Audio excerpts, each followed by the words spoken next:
Ny mofinaina isan'andro atolotry ny mpitandrina rakotina valina maoly.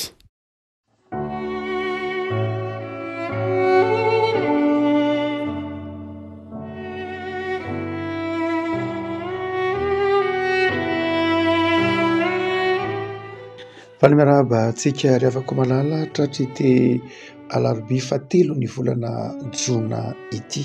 Ny mofinaina izay voalahatra ao antsika dia ny salamo 8:20, salamo 8:20 andininy 15 ka hatramin'ny 4:20, salamo 8:20 andininy 15 ka hatramin'ny 4:20 amin'ny anaran'i Jesosy. Ary lanitra hideran'ny fahagagana ataonao Jehovah, ary ny fahamarinanao koa ao amin'ny fiangonan'ny olo-masina. Fa iza ny an-danitra no mitovy amin'i Jehovah, ary iza amin'ny zanak'ireo Andriamanitra no manahaka an'i Jehovah. Dia Andriamanitra matahotra indrindra eo amin'ny fiangonan'ny olo-masina, ary hajan'izay rehetra manodidina azy. Jehovah Andriamanitry ny maro, iza no mahery tahaka anao Jehovah, ary manodidina anao ny fahamarinanao. Ianao manapaka amin'ny savonan'ny ranomasina, raha manonja ny alina dia mampitsahatra azy ianao. Ianao nanolotoran-Rahaba ho tahaka izay voavono, ny sandrinao mahery no namelezanao ny fahavalonao. Anao ny lanitra, anao koa ny tany. Izao tontolo izao sy izay rehetra eo aminy ianao no nanorina azy. Ny avaratra sy ny atsimo ianao no nahary azy. Ny anaranao no iobin'ny tabara sermona.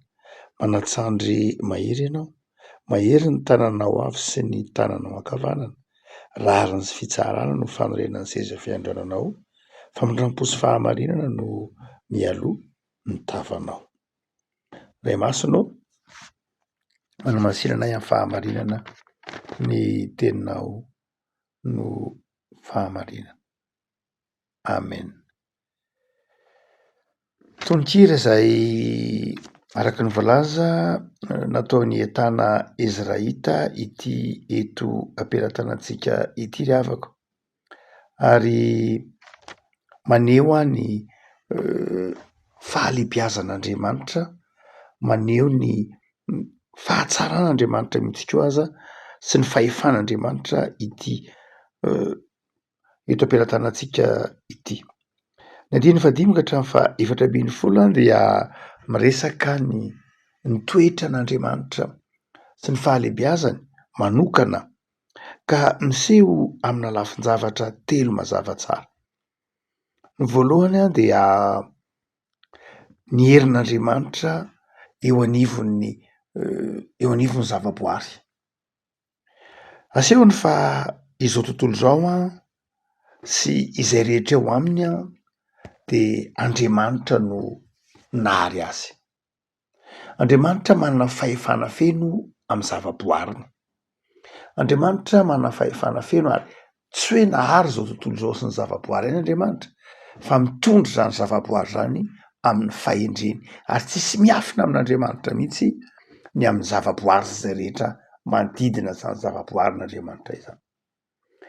Asehony ity salamo ity ary amin'ny fifandraisantsika amin'Andriamanitra, fa tsy tokony hanana tahotra na tebiteby manoloana ny fifandraisantsika amin'ny zavaboary isika, fa Andriamanitra nahary ny zavaboary, ka ny zavatra rehetra nataon'Andriamanitra dia voafehin'Andriamanitra. Koa rehefa miankina amin'izany Andriamanitra izany isika dia mahatoky ny fahendreny ao anatin'ny zavaboary. Matetika manafatra ny tompo manao hoe rehefa miankina aminy ny zanak'Israely dia tsy hisy ny valala, tsy hisy ny haitany, fa ho tonga amin'ny fotoan'andro ny orana, tsy hanimba ny zavaboary, tsy hanimba ny fambolena sy ny fiompina ny haitany, ny valala, ny tsy fisindrano sy ny zavatra rehetra. Izany zavatra any dia izany ataontsika hoe fampanantenana omen'Andriamanitra ny zanak'Israely izany dia ateraky ny fifehezan'Andriamanitra ny zavaboary. Ary eo dia manome toky antsika mihitsy ny hoe Andriamanitra izay tompontsika, dia Andriamanitra izay manome toky antsika fa mahafehy ny zavaboary izy, ka tsy tokony hampatahotra antsika mihitsy, tsy tokony hana fanahina mihitsy isika amin'ny fifandraisantsika amin'io zavaboary io, ka hoe hotopotsika izy sanatria na satria sampy ny fanompoana ny zavaboary, ny fanompoana ny hazo, ny vato, ny rano de fanompo-tsampy. Ary matetika ny olona manompo sampy noho ny tahotra ny zavaboary. Misy lolo hoe maka olole ndraindray izany tahotra izany iny mahatonga ny olona manompo ny zavaboary. Misy natsoina hoe animisme, tahaka atsika malagasy de tondrona ho animisme avy amy teny avy amy teny latika moa teny latina moa ny animisme, zany hoe fanompoana ny zavaboary, fanompoana zava-manan'aina, na koa ny totemisme, fanompoana biby, fanompoana isan-karazany, dia hita ao anatin'ny fiavahana nentim-paharazana malagasy mihitsy zany hoe fanompoana ndraindray fiavahana amy biby, fiavahana amy hazo, fiavahana amy rano, fiavahana amy zavaboary. Raha jerena ao ambadiky ireny, marina fa tamin'ny androny tsy fahalalana no fa malagasy azy, saingy ny ao ambadiky izy ireny dia fatahorana ilay zavaboary, ka dia mivavaka amin'izy ireny mba hamitranam-pihavanana am'ilay zavaboary, satria ny heverina hoe misy asina na misy fahefana ilay zavaboary dia namitranam-pihavanana ka dia nanjary notopoina, nanaterana akoho na ranomby na ran'akoho na tantely na tahak'izany na menaka ohatr'izany dia nataon'ny malagasy mba hanompoany an'ilay zavaboary, mba hihavanany am'ilay zavaboary fa tsy hiadiana am'ilay zavaboary, de notopoiny nomeny azy ny zavatra heverina hoe mamy teo aminy ny tantely, ndraindray mo alikaola raha moa teoria misy manao zany. Eto dia ahitsy ny zoatra masina zany fomba fijery zany hoe tsy tokony manana tahotra ny zavaboary isika, fa Andriamanitra mahafeno io zavaboary io. Hazaitsika ny zavaboary amin'ny mahavoary azy, tiatsika ny zavaboary amin'ny mahavoary azy, fa tsy mampatahotra atsika ka hanjary hotopoina na hanjary anaovana fangatahana, satria heverina ho toy ny manan-kery. Andriamanitra ihany no manana ny hery rehetra, Andriamanitra no mifeno zavaboary, Andriamanitra no mitondro zao rehetra zao. Ka ny fiankinantsika amin'Andriamanitra, ny fahatokitsika n'Andriamanitra, fahatokitsika an' Jesosy zay nampitsahatra ny tafio-drivotra ny herin'ny zavaboary, dia miteraka fahombiazana sy fifaliana ho atsika. Fa ny faharoa lehibe zay aseho le zotra masiny tia, Andriamanitra zay mifeno zavaboary, araka ny teneny hoe Andriamanitra iza no mahery tahaka anao. Fa ny faharoa zay asehony ity andininy ity dia Andriamanitra koa dia tsy manana fahefana amy zavaboary ihany, fa manana fahefana amin'ny fitondrana rehetra eo anivon'ny fiarahamonina, toy ny fahefan'ny mpanjaka, toy ny fahefan'izay rehetra manam-pahefana ao anatin'ny fiarahamonina, dia Andriamanitra manana zay fahefana zay amy lafin'ny politika io, amy lafin'ny ekonomika io, ihatra amy lafin'ny sosialy ary, dia Andriamanitra miditra an-tsehatra ka mamany olana zay ateraky ny tsirariny ao anatin'ny fiarahamonina. Ho indrindra izy manao hoe manodidina anao ny fahamarinana, ary manatsandry mahery ianao, famindrampo sy fitsaranana, famindrampo sy fahamarinana mialoha ny tavanao. Zay Andriamanitra marina mahitsy izay miasa eo anivon'ny fiarahamonina. Raha velan'ny olona hiasa eo anivon'ny fiarahamonina ny finoana sy ny fitiavana an'Andriamanitra, dia manjary mahatamana ny fiarahamonina. Tsy mahatamana antsika ihany fa mahatamana an'Andriamanitra sy ny fanamasina mihitsy, ny fananana fiarahamonina manaja ny fahamarinana, manaja ny rariny, manaja ny hitsiny, manaja ny fahatahorana an'Andriamanitra. Ary izay no mahatonga ny salamo ny teny manao hoe sambatra nge ny fireneny manana an' Jehova ho Andriamanitra. Ny antony de tsotra, satria rehefa manjaka Andriamanitra ao anatin'ny fiarahamonina misy atsika, de manjary mipetraka ny fahamarinana, mipetraka ny fifanajana, mipetraka ny fandalana ny rariny sy ny hitsiny ao anatin'ny fiarahamonina. De asehon'ity salamo ty ary fa Andriamanitra tena manana fahefana, hitsofoka ao anatin'izany. Marina fa manaja ny safiditsika izy, tsy dikevitra zany, manaja ny safiditsika mihitsy Andriamanitra. Saingy zao rehefa manjaka ny tsirariny sy tsy fahamarinana, de miditra tsehatra Andriamanitra. Hitatsika ao anatin'ny bokin'ny mpitsara impiry moa Andriamanitra, tsy niditra tsehatra tao amin'ny bokin'ny mpitsara, naniraka ireo mpitsara maro toa andry Samsona, Jefta be dibe ary Gideona niditra an-tsehatra Andriamanitra hatramin'ny Deboraza niditra an-tsehatra satria tsapan'Andriamanitra hitan'Andriamanitra fa manjaka ny tsy fahamarinana de asehony fa izy ny tompon'ny tantara, izy ny mahafeh ny zavatra rehetra ma-Andriamanitra mana fahefana feno azy ka mana fahefana tsy amin'ny zavaboary ihany izy fa mana fahefana koa amin'ny fitondrana ny tantarana zao tontolo zao. Mamela ny olona hana fahafahana izy saingy miditra tsehatra kosa izy rehefa hitan'Andriamanitra fa mangiry ny olona, rehefa hitan'Andriamanitra fa miaratsy ny olona de miditra tsehatra Andriamanitra maneho ny heriny satria Andriamanitra fitiavana izy, Andriamanitra fahamarinana izy. No zany dia manome toky antsika ity salamo ity fa tsy miady irery isika. Hitan'Andriamanitra ny tebitebitsika ao anatin'ny fiarahamonina izay mampangiry atsika. Hitan'Andriamanitra ny fahoritsika ao anatin'ny valanaretina na ao anatin'ny tsy fampitsakafo na Andriamanitra mahita an'izany rehetra zany. Mahita ny tsirariny tranga eto ambonin'ny tany, tsirariny mahazo any Afrika dia hitan'Andriamanitra reny rehetra reny. Anoho zany dia mahazo tokotsika miankina amin'Andriamanitra, mahazo tokotsika miankina amin'Andriamanitra satria tsy afaky ny eritreritsika manao hoe nafoin'Andriamanitra fa Andriamanitra dia toko atsika ao anatin'ny fahasairanana na ao anatin'ny tebiteby zay mety mahazo atsika.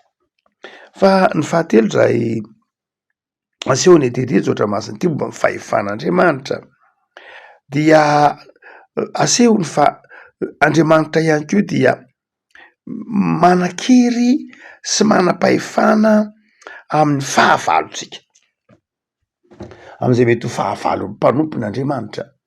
Tsy hoe Andriamanitra zany eo mandamina atsika, mandamina ny zavaboary, mampandresy ny mivimbina ny zavaboary, mana fahefana manodidina atsika fa izao Andriamanitra koa tsy mahazaka mahita ny fahavalotsika manao tsinotsinona atsika. Ao amin'ny bokin'ny Exodosy no ahitantsika an'izany teny zany indrindra manao hoe Jehova hiady ho anareo ianareo angianginy Jehova hiatrika ny sarotra eo amin'ny toerana misy ianareo ianareo angina. Jehova hiatrika ny zavatsarotra eo amin'ny fiainanareo fa ianareo angina. No zany de zava-dehibe mihitsy ary amin'ity andinitsy oatra masina ity ny fananantsika toky, ny fananantsika fanantenana fa Andriamanitra zay tompontsika de Andriamanitra mahita ny olana teraky ny fifandraisantsika manodidina atsika ka ndraindray hatsapahantsika hoe misy fahavalo, misy olona makahala atsika dia asehony ity salamo ity fa Andriamanitra miady ho atsika. Ozy manao hoe amin'io andininy io manao hoe ianao nanorotoro an-drahaboka ho tahaka zay voavono ny sandronao mahery nampelezanao ny fahavalonao. Sandronao mahery nampelezanao ny fahavalonao. Ny Andriamanitsika dia manana fahefana hamonjy antsika amin'ny fahavalo. Rehefa miteny hoe fahavalo tsy de olona ihany akory fa ny zavatsarotra maro isan-karazany, ny olam-pifandraisana maro isan-karazany, ny olana teraky ny fifandraisana amin'ny fiarahamonina dia vahan'Andriamanitra reny. Lavako amin'ity alarobia ity ara de tiany mpanao salamo ahatoky ny herin'Andriamanitra tsika. Jesoa nandresy ny fahafatesana. Resin'i Jesoa ny fahafatesana, lay fahavalo faratapony indrindra. Ka ahoana moa tsy omeny Jesoa anao poy ny zavatra rehetra. Ny zavatra rehetra Andriamanitra mitondra ny tantaram-piainantsika. Andriamanitra afaka miditra an-tsehatra amin'ny fiainantsika sy ny fiainanao. Noho zany dia tiany mpanao salamo itsika ahatoky an'izay. Tiany mpanao salamo tsika ahatoky an'izay mba hananantsika fiadanam-po, ny tahotra mantsy mangeja, ny tahotra manakona ny vina, ny tahotra mametra ny hery ary dia tiany mpanao salamo hiala ao anatintsika zany tahotra sy tebiteby zany fa tiany mpanao salamo iorona ao anatin'ny fontsika ny finoana fa manan'Andriamanitra lehibe sy mahatoky itsika ary azotsika ianterana. Tompony ery avako malala amerina mandrakariva ao am-potsika eo apetrehina ny asantsika, amerina mandrakariva ao an-tsaintsika eo apetrehina ny ady atrehantsika isan'andro, fa Andriamanitra de mahery ary rehefa miasa izy tsisy mahasakana. Hoy Jesosy manao hoe efa nomeko anareo ny hery rehetra hoety mandresy ny fahavalo. Zany herin'Andriamanitra zany tsy hoe nijanona any an-danitra, fa zany herin'Andriamanitra zany nampitoeriny aty amintsika amin'ny alalan'ny fanamasina. Zany herin'Andriamanitra zany ataony miasa eo amin'ny fiainantsika. De tian'Andriamanitra isika tsy hierikerika, tian'Andriamanitra tsika tsy hitebiteby, tian'Andriamanitra tsika anana fiadanam-po. De ny afatry ny tenin'Andriamanitra teny hoe matokia azy, miankina aminy, fa Andriamanitra azontsika hianterana amin'ny fotoana rehetra ny tompo. Ivavaka isika. Tompo misaoranao azy ianao ny amin'ny soratra masina, ny amin'ity salamo izay omenao anay ity, fa tsy misy Andriamanitra mitovy aminao. Ary ianao dia Andriamanitra mahatahotra satria anao ny fahefana, ianao ny nahary zao rehetra zao, ianao ny nampisy azy, ianao koa ny mbola mitondra azy. Manana fahefana amin'ny zavaboary ianao, mitondra ny tantara ianao, ary mandresy ny fahavalonay sy ny zavatsarotra sedrainay ianao. De ataovy manana fo matoky ianao zay Andriamanitra, esory aty anatinay ny tahotra, ny tebiteby, fa tsy mana-toerana aminao reny. Ary ataonao tsy mana-toerana aminay satria aty anatinay ianao. Zao alarobia zao Tompo, de taio ary ty alarobia ty, ananay fahatokinanao, ary indrindra atao fiasanao am-pelatananao zahay, fa ny sandrinao mahery de azonay ianterana. Araka ny teninao, manatsandry mahery ianao, mahery ny tananao afo, ny tananao ankavanana. Ko avimbiny zay Tompo amin'ny tananao ankavanana mba ho mpandresy mandrakariva. De anapaka eo aminay Jesosy ny fiadananao sy ny fifalianao. Amin'ity tontolo andro ity, misaotra Jesosy. Amen.